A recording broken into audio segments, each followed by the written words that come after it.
Can somebody confirm you can hear me? Yes, sir, we can hear you. Yes, we Okay. can hear you. Okay, thank you. So we will continue our discussion of artificial neural network. Let me summarize what we have said about artificial neural network. A neural network consists of network of neurons. Neurons are processing units or nodes, and each node has set of incoming connections and set of outgoing connections. The output from a node or a neuron is a function of the net input received at that node.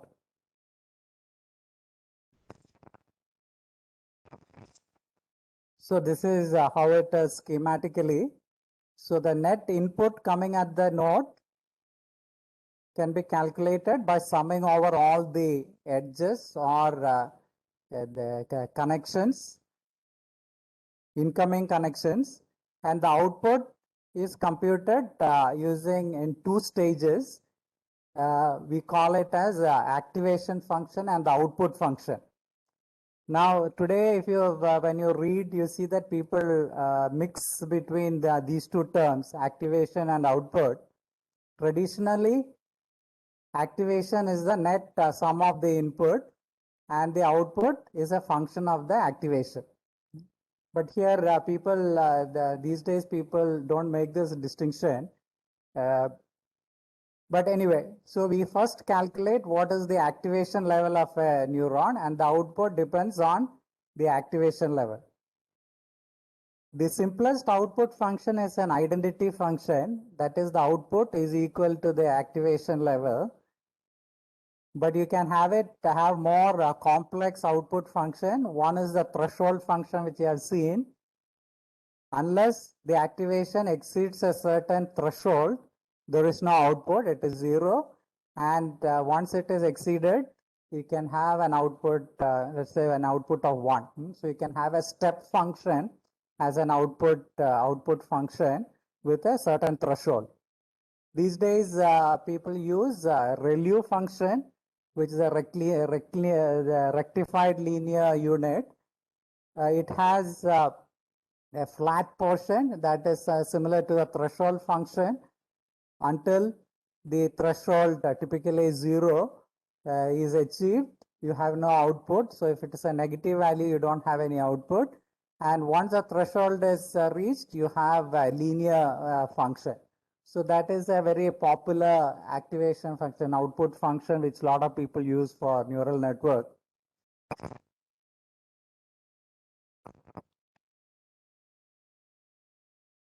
So in general, we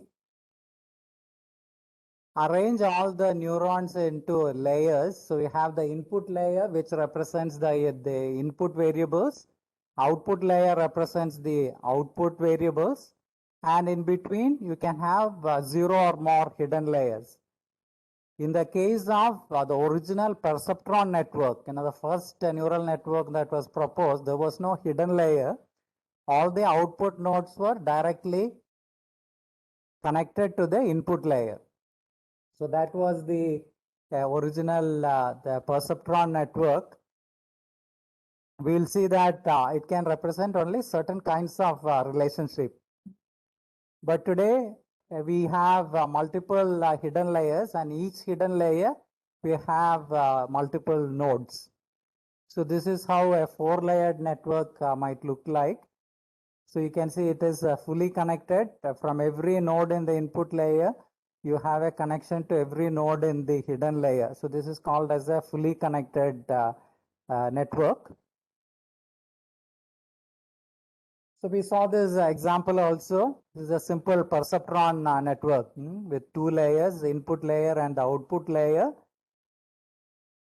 The output from the output layer node Z, you can see is just equal to W1 times X plus W2 times Y. So it can represent a linear relationship.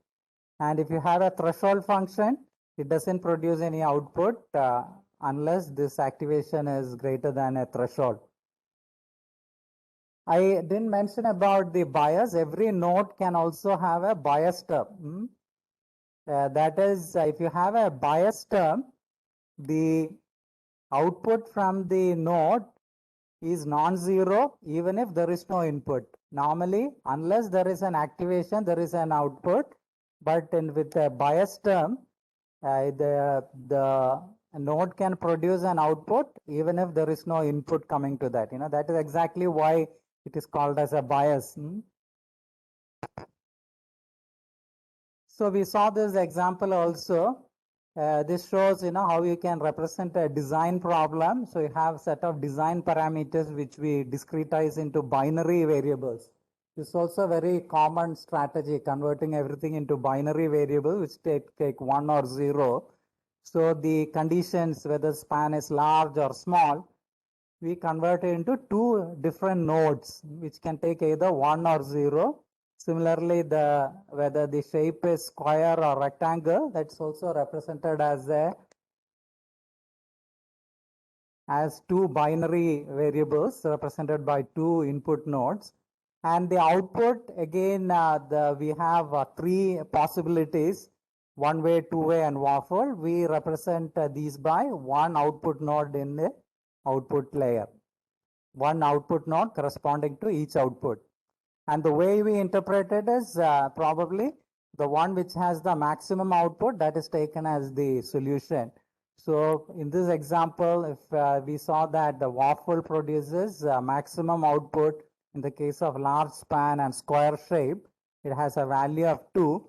So whereas all the others give a value of only 1. So we said the output is a waffle because it has the maximum output. In general, when you have a classification problem, you have one output node corresponding to each class label. So in the activity recognition problem, if you want to represent it as a neural network, we will have two nodes in the output layer, idle and working. And depending on which has greater output, we take that as the probability that it belongs to that class. So these are very standard strategies that are used for neural network. The perceptron network, the original network that was proposed for neural network for computer vision, it takes a vector of real valued inputs, calculates a linear combination of this, and produce 1 if the result is greater than some threshold and -1 otherwise. So if you want to represent a binary linear classification problem, this is one model for doing that. And this perceptron network, you can show that it can represent all the primitive Boolean functions, and, or, not, and, not, or, all that. It should be not or. It's not nor or. But it cannot represent the exclusive OR function we have seen, because finally it is just a linear combination of the input variables. We saw with regression, we will not be able to represent this exclusive OR condition.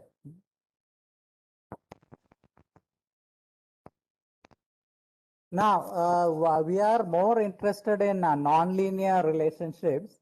The linear ones you can easily do through linear regression. But how do you model nonlinear relationship? The output is a nonlinear function of the input. For this, we need to use an output function which is nonlinear. It's a very common way of doing it is using the sigmoid function or the logistic function. The equation is given here. You can verify how the function looks like. If you plot it, it is something like this. It looks something like this. It is bounded by 0 and 1. You can check what is the value when x is minus infinity. When x becomes minus infinity, you have e to the power minus of minus infinity. So this term, e to the power plus infinity, large number, you are dividing by large number. You are dividing by infinity, so you get a 0. So as you move towards negative infinity, the function produces 0. And when it is plus infinity, this becomes 0. So you get a 1. So you get a value between 0 and 1, which is very convenient. In many problems, we want output to be bounded. We don't want the output to become infinity. So for this, we can use this logistic function or the sigmoid function. So you always get an output between 0 and 1. And you can see that it is something like a threshold function, because as you go very far away from 0, the output becomes almost 0. So this is a very convenient way of representing a threshold function. Threshold function has a big problem because the output function becomes discontinuous. At some point, you see there is no output and suddenly there is an output. So that becomes the discontinuous function. And these discontinuous functions are very bad for optimization, because you might have very flat region and there you don't have any idea how to improve the value of the objective function. So these discontinuous functions are not very convenient for optimization. Whereas if you use the sigmoid function, at any point the function is differentiable. So you take a small step, you can differentiate, you can find the direction in which you need to move so that the function can be increased or decreased. So, that's the reason why this sigmoid function is very popular. There are also other options. Tan hyperbolic function is another one with similar properties. So people use these type of nonlinear functions. Now coming to the question, how do you calculate the weight factors? Finally, this W1, W2, all the weight factors in the strength of the connections in the network, that determines the output from the network. So learning essentially consists of updating the weights. Imagine you randomly update the weights. You randomly try out different combinations of the weight factors until you get an output which matches the data set. So that so if you can use a random the search algorithm for doing this, randomly trying out different combinations. This might work, but it converges very slowly.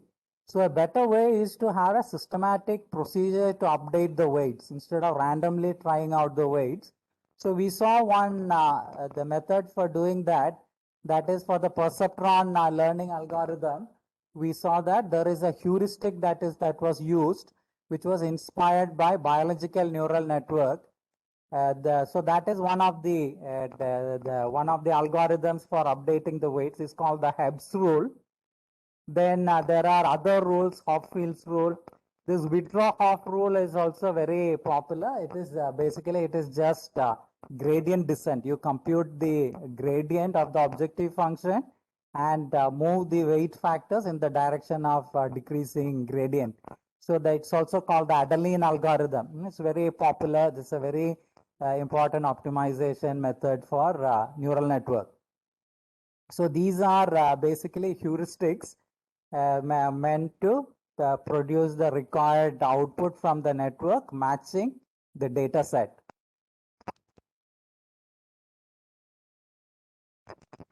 Now, when you have multi-layered network, we need to modify it a little bit. So you need to do it layer by layer. So the way it is done is at the last layer, that is for the output layer, you compute what is the error. You compute the error in the output layer, and then you update the weight such that you move in the direction of decreasing loss function. And then you go backwards to the next layer. You find out the error in that layer. Again, you update the weights and so on. So this is the back propagation algorithm. I'm going to show you a small animation to show how this back propagation works. I've set it up in an Excel sheet. See, many of these things you can implement yourself in Excel, even though it is more convenient to use some ready-made tool in a programming language. If you want, you can try out all this yourself. Even the back propagation, the gradient descent, all these can be implemented in spreadsheet. So I have made a simple demo of how the back propagation works. So here is a neural network. Okay, first the data.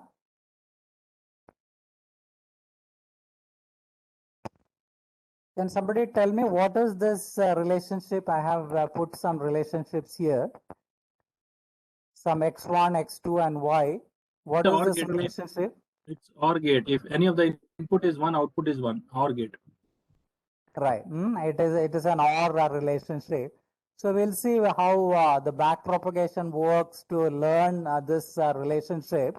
So this is our data. We have x1, x2, two variables. I've ignored the bias term. So you have only x1 and x2, and is the output variable 1. So if you want to represent it as a neural network, I've created the three-layered network, input layer, output layer, and a hidden layer with two nodes in the hidden layer. So you have to make this decision. How do you select the particular network topology? How many layers are there? How many nodes are in each layer? Whether everything is connected. So these are design decisions when you create a neural network model. So I have already created a network.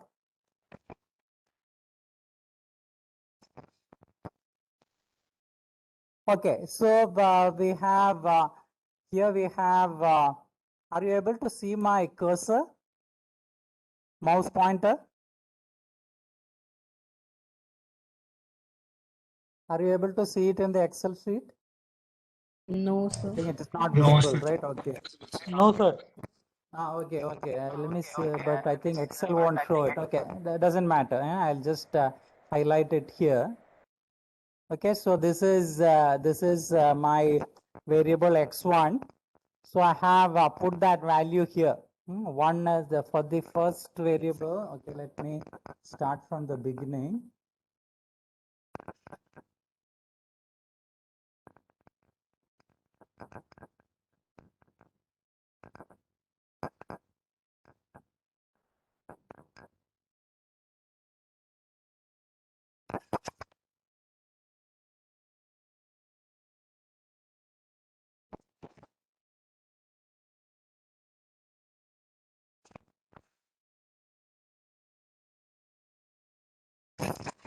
Okay, so I have started from the beginning. So it's now showing the point x1 is equal to 0 and x2 equal to 1. So this is the input layer of the network.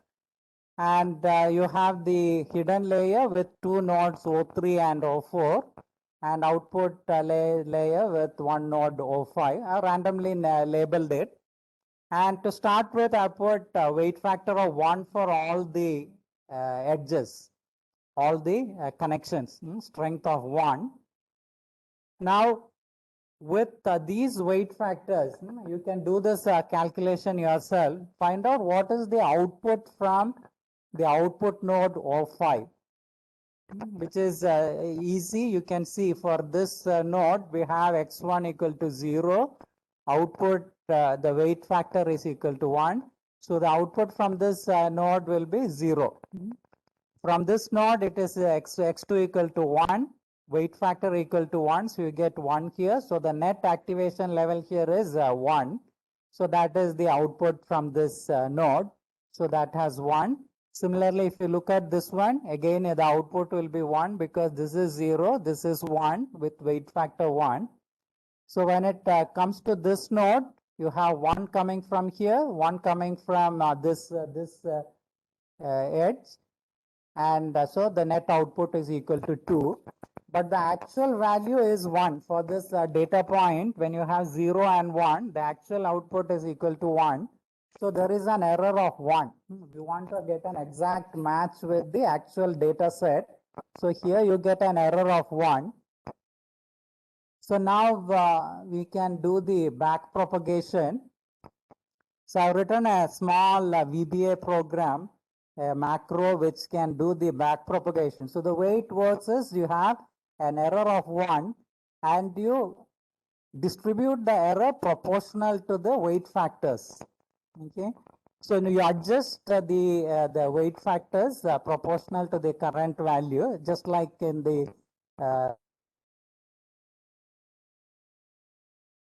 Sir, you're on mute, sir.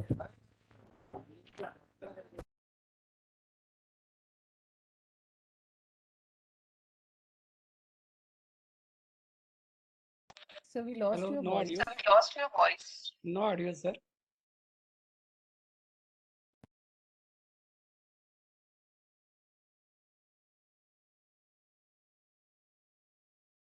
back propagate.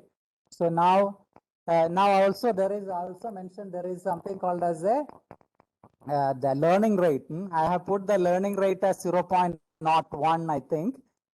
So it will be proportional to eta times the error. So now the error has reduced. Earlier it was output was 2. Now the error was 1, but now the error is equal to 0.952. So there is a small reduction, and the weight factors have been reduced so that the output is reduced to match the data. So this is the first step. You can repeat it once more.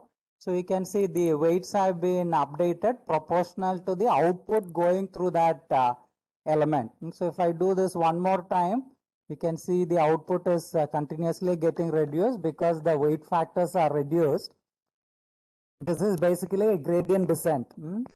And if you do it many times, you get almost an exact match.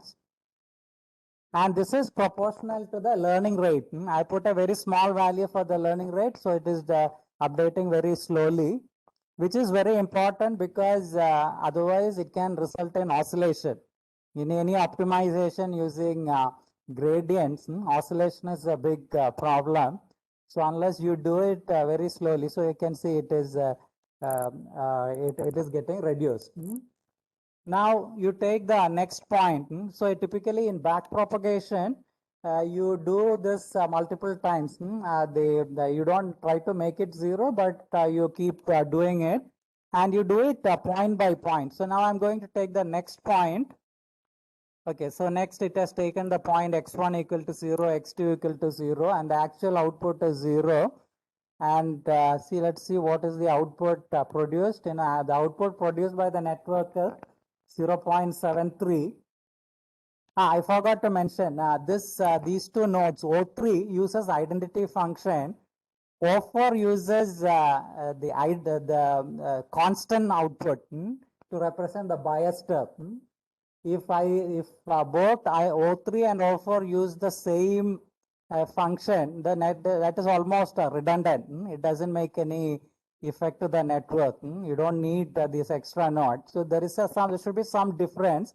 So I've chosen the constant output with only a bias term for O4. That's why the output is always 1. Now we do the back propagation again. You can see the error is getting reduced. Now you can take the next point. Again, now you can see there is an error. You do the back propagation. So this you repeat. So you repeat for every point, just like what we saw in the perceptron algorithm. You repeat for each point, and you compute what is the error in the output produced by the network. You adjust the weights and you back propagate the error all the way to the input layer. And when you keep doing it multiple times, eventually it will converge to the solution, which is a set of weight factors which produce as minimum error as possible compared to the data in your training data set. Okay, any questions? Hello. Yeah. Yes, sir. By back propagation, always the chance that the error will reduce. Can you repeat? Voice was not very clear. Hello, sir. By back propagation, always the chance that error will be always reduced. Error will be? Always reduce. There is also chance now that error will increase also. Error won't, yeah, it is possible that error could increase, but if you take small steps, error will not increase. So if you take a single data point, if you take a single data point and you're trying to reduce the error in that data point, the way you update the weights is meant to reduce that error. Because if you see the output is large, if you see the output is large, you reduce the weight so that the output becomes low, right? So the error will reduce because this is same as gradient descent. I think somebody has. Let me check. Let me just mute everyone. Okay, there was some echo coming, so I muted everyone. Okay, so the way this is updated for a given point, it will always reduce the error in that point because that is very easy to do. But what happens is when you update the weight to reduce the error in one point, the error in other points might increase. So overall, there might be an increase in the net error of all the points. So that is possible. So in gradient descent also, what we do is we take a step and then check whether there is an improvement or not. Even though we are taking a step in the direction of improving the objective function, it might happen that you might take a large step and the error might increase. So you always check what is in optimization. This is what we do. We check whether there is an improvement. If there is an improvement, you take that step. Otherwise, you might reduce the step size. Take a step closer to the current point. So you repeat it until there is no improvement at all. So what you have said is correct. When you make an adjustment, it might be possible that there is an increase in the error, mainly because you are doing one point at a time. You reduce the error in one point, but it might increase the error in other points. Is that clear? Yes, sir. Thank you. Yeah, and there is a reason why we do 1 point. Yeah, can you please repeat? I didn't hear. Sir, besides learning rate, these are known as hyperparameters. So another hyperparameter that we referred is momentum. So what is that? Means now we got it learning rate. If you make it larger, then it will take big step, and it may be possible that instead of reducing error, it may increase. But still, there are other parameters like momentum, lambda. So what is these parameters? Yeah, talking about hyperparameters, if I heard correctly. See, the network topology itself is a parameter, hyperparameter, number of nodes in the hidden layer, number of hidden layers are there. These are hyperparameters of the neural network model itself. So you can try with the 2 nodes in the hidden layer with 3 nodes, 4 nodes, and so on. So you might get different result. So that is one. The other is the learning rate. Typically, learning rate is also not fixed a priori. There are algorithms which adjust the learning rate such that you get the best performance. Right? So there are a number of hyperparameters. Okay, sir. Sir, one thing. Particularly in the neural network, it's very sensitive to. There is an echo. Can you mute? Yeah, so especially in neural network, it's very sensitive to the number of hidden layers because that determines the type of relationship that can be represented. We saw that a two-layered perceptron network can only model linear relationships. But if you want a non-linear relationship, you need to have the hidden layer with some non-linear output function. And also I mentioned about this exclusive OR condition, which is like a non-linear output function, which cannot be represented by the two-layered network. So the network topology determines what type of relationship can be represented by the network, what can be learnt by the network. Sir, the programming part in this Excel, you used VBA. VBA, am I right? Can you speak a bit closer to the mic because your voice is very low? Sir, in this Excel sheet, the programming part that you implemented is using VBA. Yes, I did it with VBA. It's just a demo. Okay, sir. But honestly, we are not aware about VBA. So, is it Yeah. possible to get your Excel sheet so it's effective so that we can present Yeah, it? this with students particular like one I don't want to share because there's nothing in there. It's just for a demo.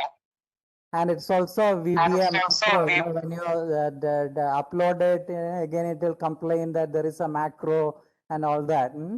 But I have uploaded the other Excel sheets where we did the ordinary least squares regression. So that is useful to you if you want to try it out on some other problem.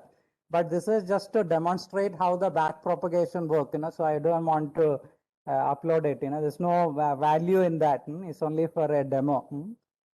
This is a simple method. You take the error, you update the weights proportional to the error such that the error gets reduced, and you propagate it back all the way. And if you look at the code, it might be you might be even more confused. It's better to just read some book if you want to know more about back propagation. Okay. Okay, sir. Okay. So now we do a small exercise. Not this one. Yeah, this is the exercise we started before the lunch break. Now, I said use the ReLU function. Before the lunch break, I said use the ReLU function. But here I want you to use just the threshold function. So the output will be, if the activation is less than 0.5, the output is 0. If it is 0.5 or more, the output is equal to 1. So it's a step function, pure threshold function without this linear output. So the function would look like this. This is the activation level. If it is 0.5 or less, it is 0. And if it is 0.5, if it is 0. Less than 0.5, it is 0. If it is 0.5 or more, it is equal to 1. Output is equal to 1. So this is the pure step function. And I want you to calculate what is the output for different combinations of x1 and x2 and answer this question. What does this network represent? The weights are already given. Assume that it has learned the weights using data and it has correctly learned. And with this weights, what does the network represent? What relationship the network represent? So let me open this.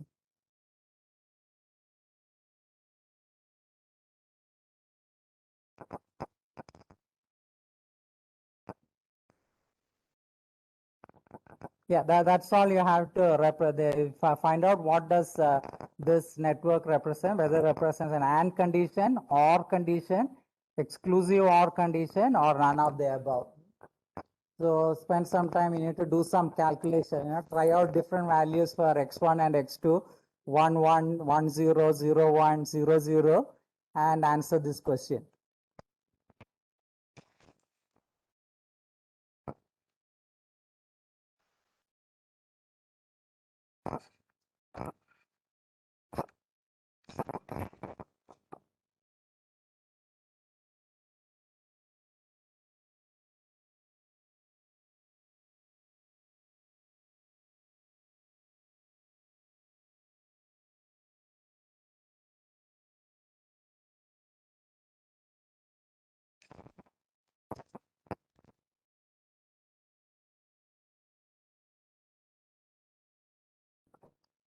Okay, a lot of people have already answered. So let me look at your answers. Okay, some people have written AND. You will see that it's not AND function. See the value when both x1 and x2 are equal to 1. When both x1 and x2 are equal to 1,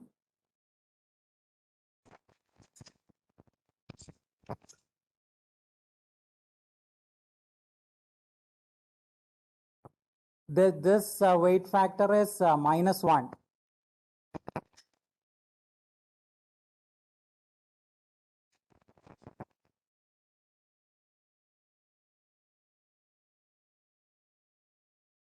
I'm not able to point to the image. So this, the last edge connected to y, that is -1. So you'll see that in the case of x1 equal to 1 and x2 equal to 1, you get an output of 0. So it is not an AND function, because if both are equal to 1, AND function should give you 1. Is it clear? So the answer is exclusive OR.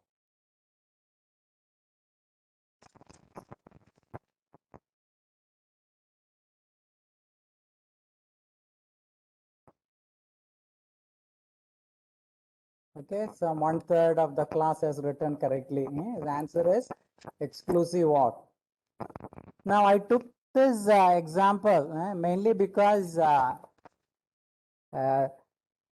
a two-layered perceptron network is unable to represent an exclusive OR relationship.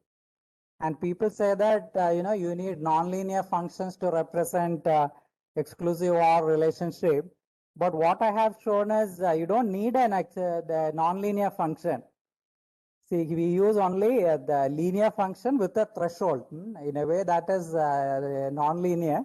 But we just use a simple threshold function, and a neural network is able to learn this relationship without the use of any nonlinear, highly nonlinear activation or output function. Is that clear? So the message from this is an ordinary linear, the least squares regression is not able to represent an exclusive OR condition, which is a very common kind of the condition which we want to learn from data, which cannot be done using ordinary least squares regression, but with a multi-layered neural network, you can represent this condition with a simple threshold function without the use of any nonlinear output function. So that is one message I wanted to give from this example. Sir? Yeah, tell me. In the third layer, if the output is 0, Yeah. then what will be the output of at y, sir, at the fourth layer? Like we have weight of -1 and we have the input 0.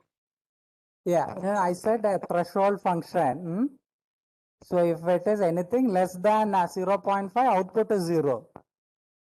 No, sir, I am asking if at the third layer, at the hidden layer. 1 second, let me see. The third layer, when both are 0, right? That's what you're saying, right? When Yes, x1 and yes, x2 are 0, right? Is that? Yes, sir. Yes, sir. When x1 and x2 are 0, so at this point, all the input will be 0, right? Yes, sir. All the input will be 0, and we use a threshold, so the output will also be 0. Yes, sir. Right? So the net output will be 0. Okay, sir. Okay. Excuse me, sir. I want to ask one question. Yeah. Sir, in XOR function, for two input variables, we are not able to classify it in 2D. So, is this network which you have shown, is it increasing the dimensionality of that problem? and hence we are able to classify it with two hidden layers, with one hidden layer. Yeah, no. Normally, when you say the dimensionality of the problem, we are referring only to the number of variables. Here, by increasing, but we are increasing the number of free parameters in the model. You know, that way we are learning in a higher dimensional space. But Yeah, it's not so, the right term. It's not the high dimension is not the right term here. It is just a model with more number of parameters. Okay. If you look at this network, you know, can you count and tell me how many weight factors are there? Weight factors are 1, 2, 3, 4, 5, 6, 7, 8, I think. Right. You have 8 weight factors, whereas in a perceptron network, with just 2 input variable and 1 output variable, how many weight factors will be there? Sir, sorry, sir, but I lost your question. Yeah, no. In a perceptron network, if you don't have the hidden layers, you have only the input layer and output layer, how many weight factors will be there? Sir, 8 again. No, it will be only 2 plus the bias term. Yeah, You'll it be will be 2. It will be 2. Yeah, 2 plus 1 if you include the bias term. So there we have a model Yes, sir. with only 3 parameters. So what it can represent with that is very limited. Here we have 8 Yes, sir. parameters, so we have more degrees of freedom. So we can adjust it such that we are able to represent more complex conditions. Yes, sir. So in general, this is true. As you increase the number of layers and the number of nodes, we are increasing the number of parameters which can represent more complex relationships. Yes, sir. Yes, sir. So that is what exactly I want to ask, that Yeah. how much data may be mixed, but if we increase the number of parameters of that neural network, then we can draw any function which separate those mixed data points. Right. So that is exactly the problem with overfitting. Right. When you have such deep networks, there is a possibility that it can overfit because there are just too many parameters, and you can meet any data. You can have an exact match with any data. Yes, sir. Yes, sir. So that is precisely the problem with neural network when you have the deep network with lot of parameters. And this is why, people don't realize it, so you can get almost zero error in your training data, but it doesn't mean that it's going to predict correctly in unseen data. Yes, sir. Okay, we'll move on. So we have another exercise now. Okay, now to visualize this space, I have plotted for different values for x1 and x2.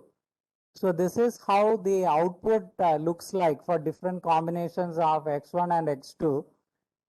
So you see that only when if either x1 or x2 is equal to 1, you get an output value of 1. But if both x1 and x2 are 1, you get 0. So this corner is 0, but these two corners are 1. This is exactly the exclusive OR condition. Okay, we'll move on to the next exercise. Now we use the sigmoid activation function instead of the identity, the linear output function which we saw earlier. So now the hidden layer and output layer represents the activation function. I want you to answer whether this can what this can represent. So the options are it can represent only linear function, strictly non-linear, cannot represent a linear function. Third option is non-linear but can approximate linear functions also. So you see all the options and you can answer just as a quiz to find out what you have understood about the neural network.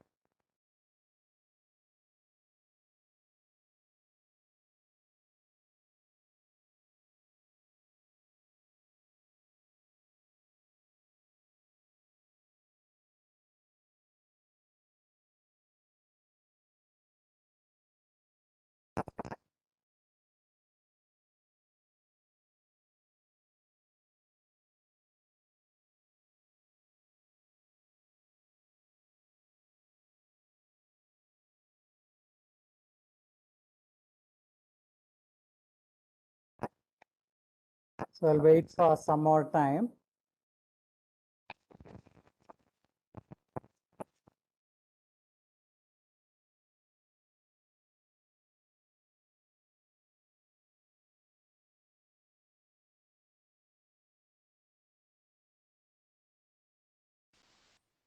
Hello, sir.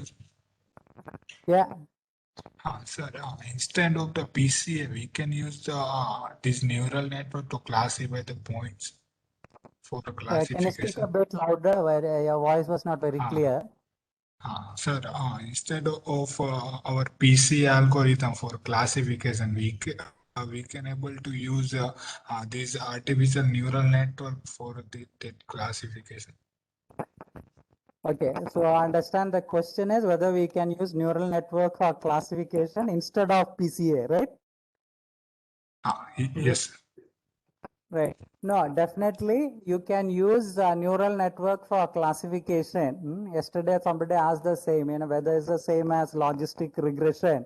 So in case of neural network, everything is a regression. We just compute what is the output. It's not modeled as a classification problem. But if you have a classification problem, all that you need to do is you create nodes in the output layer corresponding to each class label. And then depending on what output is produced at each node, you classify the point into one of the classes. So you can definitely use neural network for classification problem. But PCA, that is a different matter. PCA, I said we can use PCA for dimensionality reduction when you have, especially when data is collinear, when data lies along a plane, regression doesn't work correctly. So there you can use the PCA to reduce the number of dimension, and then you can do the regression in the principal directions where there is variation in data. So that I suggested mainly that for dimensionality reduction for regression, not for classification. Now the question is whether you have an advantage in using neural network instead of PCA for this kind of problem where there is collinearity. I think there is, because the problem of collinearity is a fundamental problem with the data itself. So if the data is collinear, there is a fundamental problem. There is no variation in a certain direction. And if you just leave it to noise to determine what is the variation in the perpendicular direction to the principal direction, then it could predict very bad wrong values with large errors. So PCA is a very useful technique to detect these kind of conditions. So in that neural network also, it doesn't look at whether the data is collinear or not. It is just randomly updating the weight such that there is a match with the data. It doesn't mean that it has learned the correct relationship. It could learn completely wrong relationship, and the training error will be very less, but it may not be able to predict correctly. Sir, Okay. I want to ask one question. Yeah. Sir, neural network and logistic regression, they can be compared with each other. That means the hyperplane, the separating hyperplane they generate can be equivalent to each other. But can we get neural network which is equivalent to SVM type of technique? People can't say SVM is a kind of neural network. It is a two-layered network, but the way you do optimization is different. Okay, so we cannot get the SVM type of result from neural network. Maximum separating hyperplane. No, the way it is trained is different. In the Okay. case of SVM, we treat it as a mathematical optimization problem. So you directly Yes, get the weight factors from optimization. Whereas a neural network, we use this type of heuristics by adjusting weights one point at a time. So the learning method is different. That's why you don't get. But at the same time, there are in deep learning. I think if we get time, I will mention that some people use SVM as the last layer in a deep learning network. So that is learned separately instead of using this back propagation and all that. It uses SVM type optimization in the last layer. Okay, sir. So, sir, logistic regression results can be obtained from neural network type of network also, no? But not SVM. The neural network is just a convenient way of representing it. Even a perceptron, can be represented as a neural network, whereas it is a mathematical optimization, linear optimization problem. So it is only the way you look at it. Only everything can be looked at as a neural network. It's only Yeah, in yeah, the but not SVM. representation. But not SVM. No, SVM also can be seen as this, as a neural network, but the learning algorithm, the way you update the weights is different. Yeah, okay, sir. Okay, so let us move on.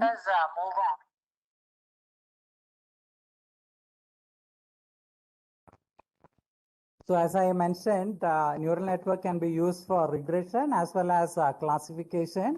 In the case of classification, this is a very convenient strategy. There will be one output node for each class label. So we take it as the probability of belonging to that particular class. Okay, so now we have it's already 3 o'clock. So before I go into clustering, we will do an exercise in PCA because we had been discussing about PCA quite a lot. I thought this will be a very useful tool for you, just like you did the regression in Excel. We will try to do a PCA and see what it can do. So I think that will be a good exercise. So I'm going to stop here and we will do this exercise first and then we'll come back.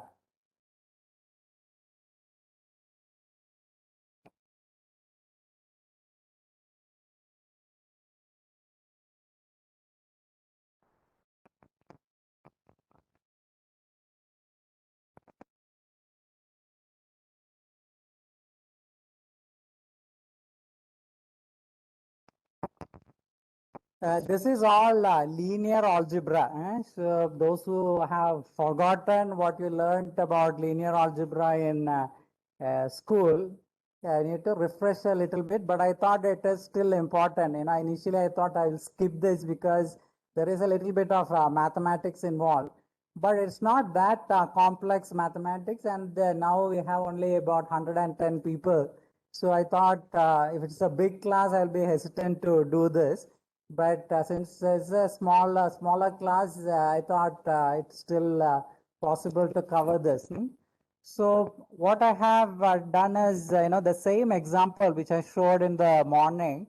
I have two variables, three input variables, x1, x2, and x3, and an output value y.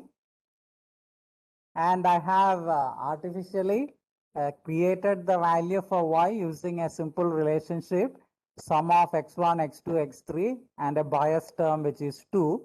So I've synthetically generated this data on purpose, and I've made sure that it is collinear by generating the value of x3 as 0.2 times x1 plus 0.8 times x2.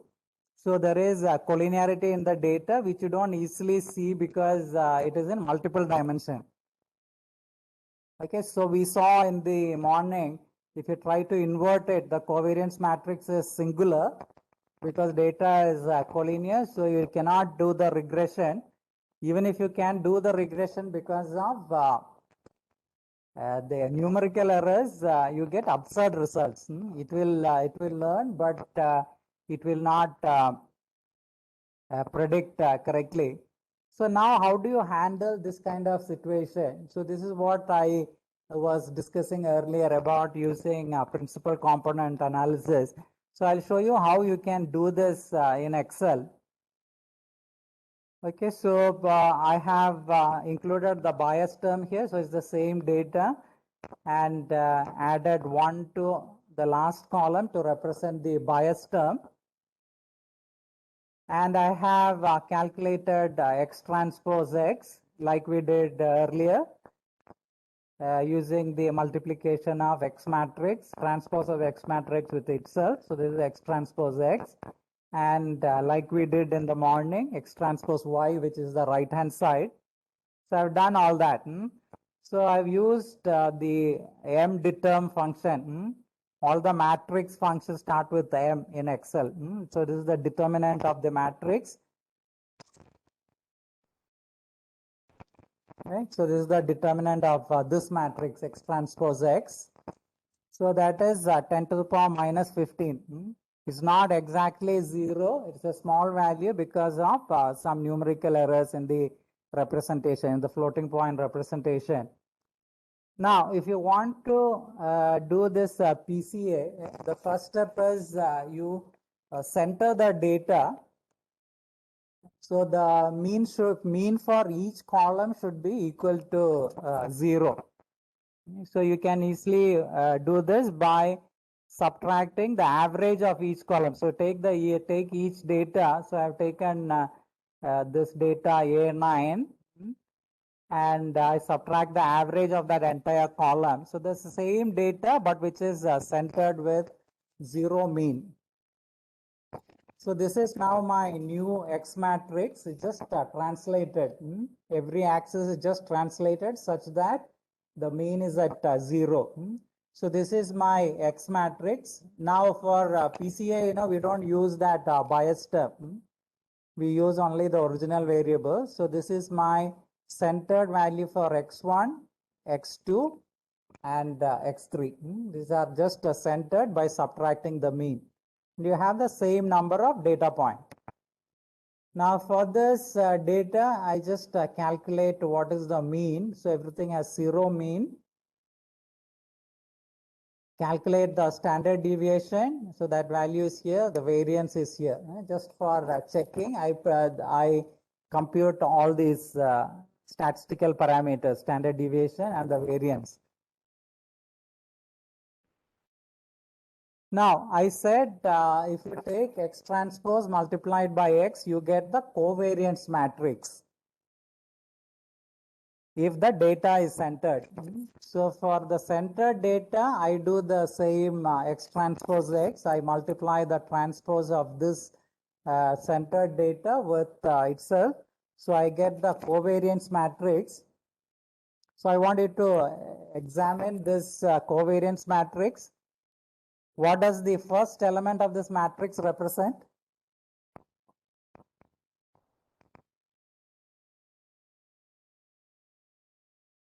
This first element of the covariance matrix. What does it represent? We discussed, I think, yesterday. Yeah, it's the variance in X1.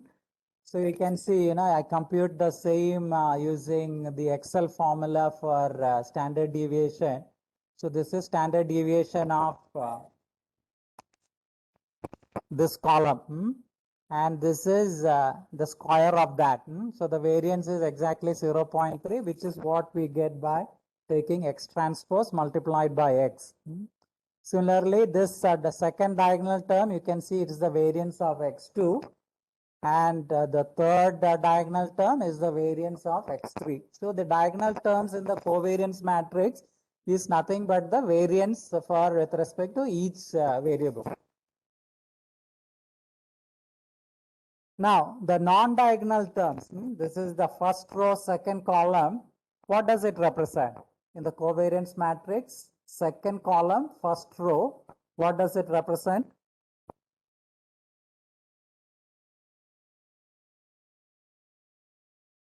Yeah, it is a correlation between x1 and x2. It's not exactly the correlation because you have, now one more point, it is not x transpose multiplied by x. I also divide by n minus 1 because when you calculate the variance, we take the difference from the mean and you divide by the number of data points.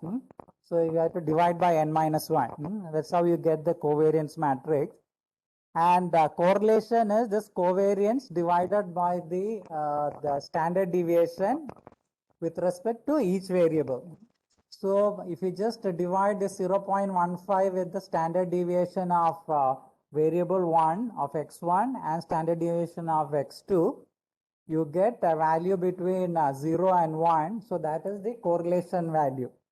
So now you can see that there is a good amount of correlation between the variables x1 and x2 because that's how I generated the values, and between x1 and x3. So you can see there is a good correlation, and the correlation is the strongest between the variables x2 and x3 because I use the factor 0.8. So you get a high correlation between the variables x2 and x3. So this correlation matrix represents the correlation between the variables, how the variables are related to each other.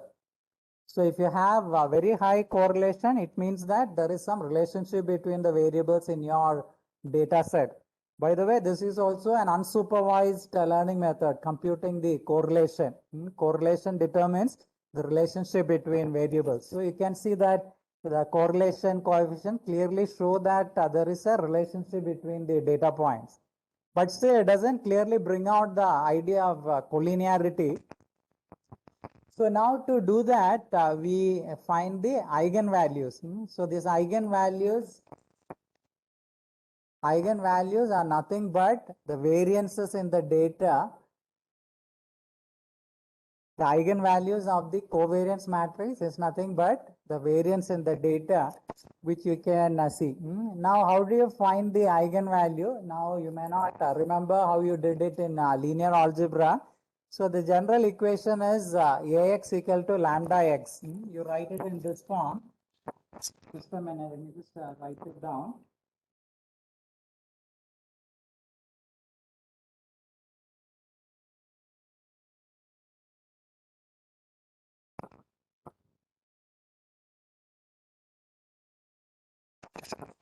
Okay, you write it in this form. A is a matrix for which you want to calculate the eigenvalues and eigenvectors. And x is an eigenvector. So you say Ax equal to lambda times x. So this is the equation we use to find the eigenvalues and the eigenvectors. Now this can be satisfied only if the determinant of A minus lambda is equal to 0. So you can take it to one side. You get a set of homogeneous equations.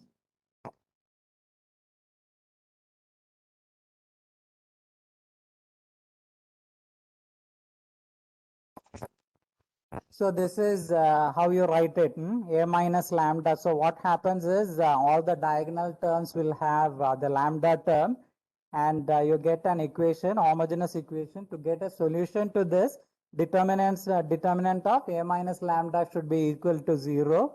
So you write down the expression for the determinant. You end up with a polynomial of degree n, where n is the number of rows or number of columns. So you calculate the eigenvalues, and then for these eigenvalues, you find out what are the eigenvectors. So this is how you do it in algebra. Now, if you want to do it numerically, there is a method called as a power method. I'm going to use that. That's very convenient. It gives the results very quickly. So what I have done is I've taken the covariance matrix here. So this is the covariance matrix for which you want to find the eigenvalues. So this is the same, what I've written earlier. And we can start with some random vector. It's not the eigenvector, it's some random vector. You start with, let's say, 1 everywhere, 1, 1, 1. So you have a vector 1, 1, 1.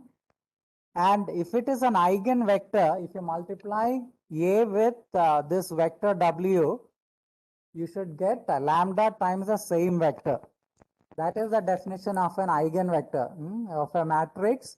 You multiply the matrix with the vector, you get back the same vector multiplied by a constant. That is, the vector is just scaled by a constant and the direction remains exactly the same. So that is the definition of an eigenvector. So now with this vector W, I can do the matrix multiplication. This A matrix multiplied by W. So I get this is the value I get. Now the scale has changed. So I calculate what is the length of this vector. So I take square of each term and then you take the square root. This is the length of the vector. You get 2.02 for this vector. Now, if you divide each component by the length of the vector, I get a unit vector, the same vector which is converted into a unit vector. Now, if you compare it with the vector I started with, the vector I started with was 1, 1, 1, and the unit vector I got after multiplying by multiplying with the original matrix is different. So that means it's not an eigenvector. It's an arbitrary vector. But I take now this as the next vector. Again, I multiply by A, multiply this is multiplied by this vector. You get this. Again, I normalize it, get a unit vector. Now you can see that it is closer to the previous vector. Right? 0.31 became 0.25, 0.71 became 0.3, and so on. And I repeat the process. Again, I multiply with the original vector. And I normalize it. You can see that the length of the vector becomes almost constant. It became 1.257. And after that, it remains the same. So when you multiply this vector by the original matrix, you get the same vector multiplied by a constant, which is 1.257. So this is the power method to extract the eigenvectors. You just start with some arbitrary vector, multiply with the matrix, you find out what is the length of the vector, and you keep doing it. You keep multiplying it till it becomes a constant. So finally, you will see that it converges to the eigenvectors, and the length of the vector will be nothing but the eigenvalue. So you can see this 1.257 is nothing but okay, we'll see that later. So that is the eigenvalue. 1.257 is the eigenvalue, and the eigenvector is that last vector we got. Right?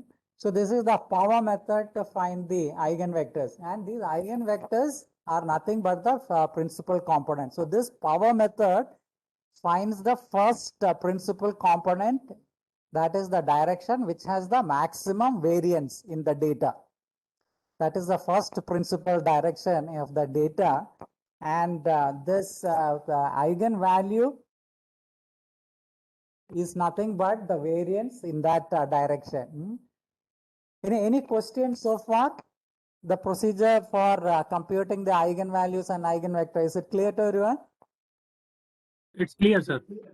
Right. Okay.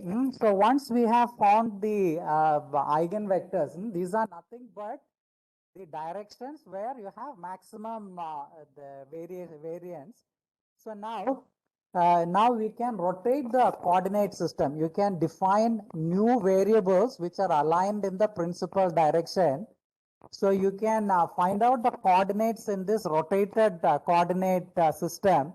All you have to do is, if you want to find out what are the coordinates in the rotated coordinate system, you multiply by the unit vector, the original data point with the unit vector, you get the coordinate in that direction.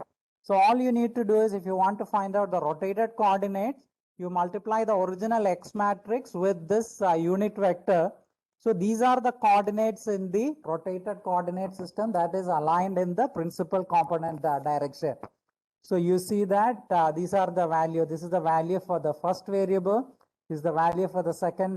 So this is the value for the first data point. This is the value for the second data point, and so on. Now, if I do the standard deviation of this and take the square, you get the variance of this data. You will see that it is exactly equal to 1.257, which is nothing but the eigenvalue which you got through the power method. Okay.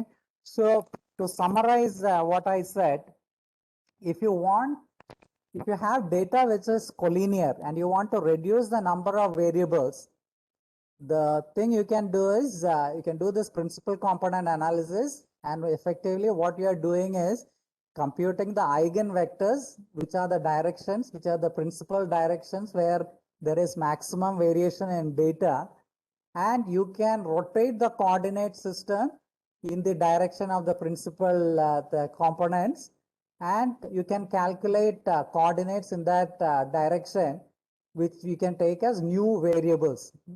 So we can call it as a feature. A feature is a combination of variables of the original data. So here this principal component is a linear combination of all the original variables. The variables are combined in this proportion 0.23, 0.73, 0.63. This is the linear combination which forms the first principal direction. And in that direction, we can calculate the coordinates. So it's a rotated coordinate system. Okay, so we calculated only the first eigenvector and the first eigenvalue. Now you can repeat the same process to get the other eigenvectors. All you have to do is you have the A matrix here. You subtract lambda times the identity matrix from A. So if you take A minus lambda A, you are subtracting the first principal component from the matrix. You get a new matrix. Now, if you repeat the same process, you get the next eigenvector and the next eigenvalue. If you repeat this process many times, you can get all the eigenvalues and the eigenvectors. So if the data is collinear, you will see that after two or three, after extracting two or three components, the eigenvalues become close to zero. The first one will be the highest eigenvalue. The next one will be less than that. And as you go further and further away, you will see that the eigenvalues become very less. That is, the variance in those directions are very small. So these are the directions which you can conveniently ignore. So for dimensionality reduction, for having reduced number of variables, you can select the first few principal components which have the maximum variance, and you can remain all the remaining. So what we do is, we calculate what is the percentage of variance explained by certain number of principal component.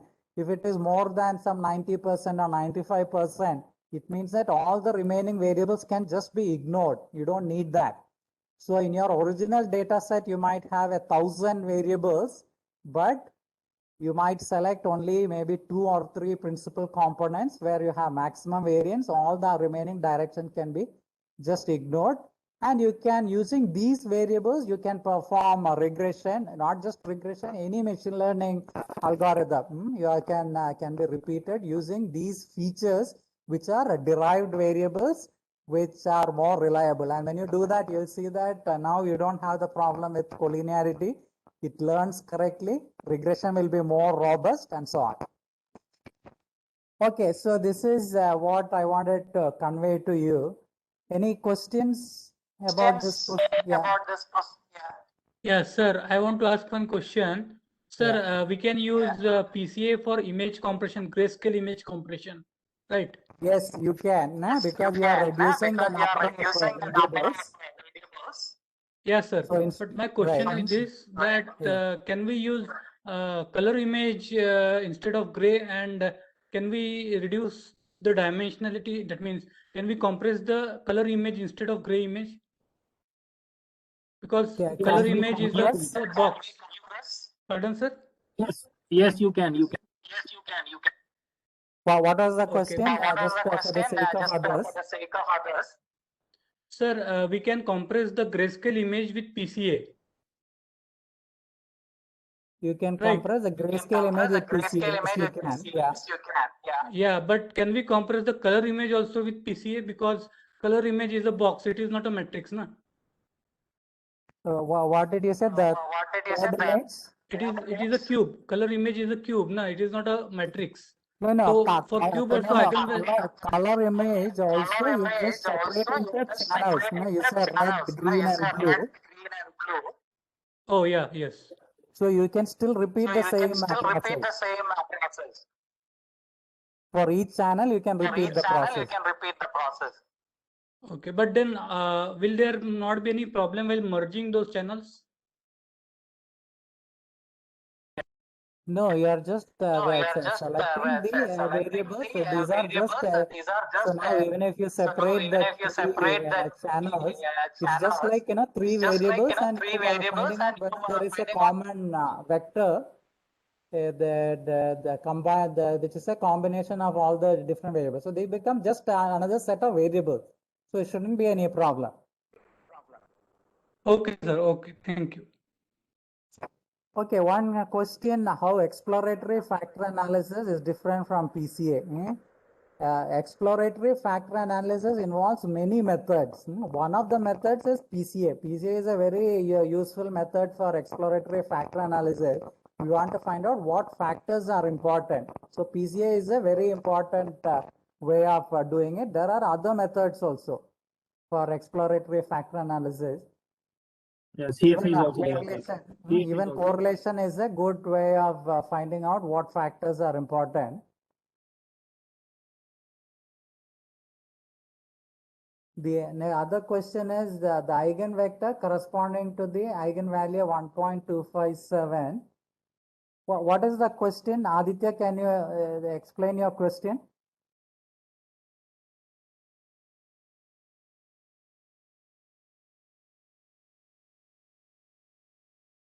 I don't understand the question. Is it not the eigenvector corresponding to eigenvalue 1.257? So corresponding to each eigen, tell No, me. there in the Excel sheet, you have written eigenvectors for eigenvector corresponding to 1.257. The title on the top is One eigenvector. second, let me see. Where did I write that? 49th row. It was eigenvectors. This cell, right? I said eigenvector. This is the eigenvector corresponding to 1.257. That is correct. And for another eigenvalue, you will get another eigenvector. Yeah. That's what I'm pointing out. It's the eigenvector, right? Not eigen. So in general, you will get many eigenvectors. So this is one eigenvector corresponding to the maximum eigenvalue. So you will have another the column for the second eigenvector and so on. So if you have n by n matrix, you will get n eigenvectors, but we did only one. So these become the different directions. And there is you can show that all the eigenvectors are orthogonal. So you get another orthogonal coordinate system and then you can calculate the coordinates with respect to that coordinate system. That's how you reduce the number of variables. Yeah, and other thing, one of them asked if it can be performed with color image, etc., etc. I understand he mean that is there any dimensionality constraint because it would be a 3 by 3 dimensional matrix, right? Instead of if it is a color image, we have just 1 or 0. It's a 2 by 2 matrix. Okay, the color image, no.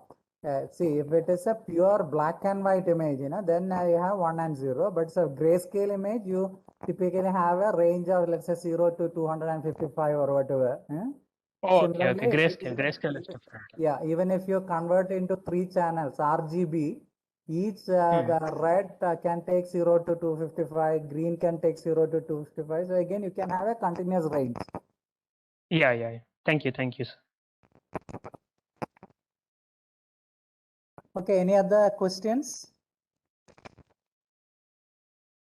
I think now we can take a short break. Maybe let me see what whether I can cover something. It gets very exhausting, you know, after doing it continuously. Yeah, I think if we start clustering, you know, it is going to take. So let us take a break. We will come back at 3:40. So slightly longer break, 20 minutes.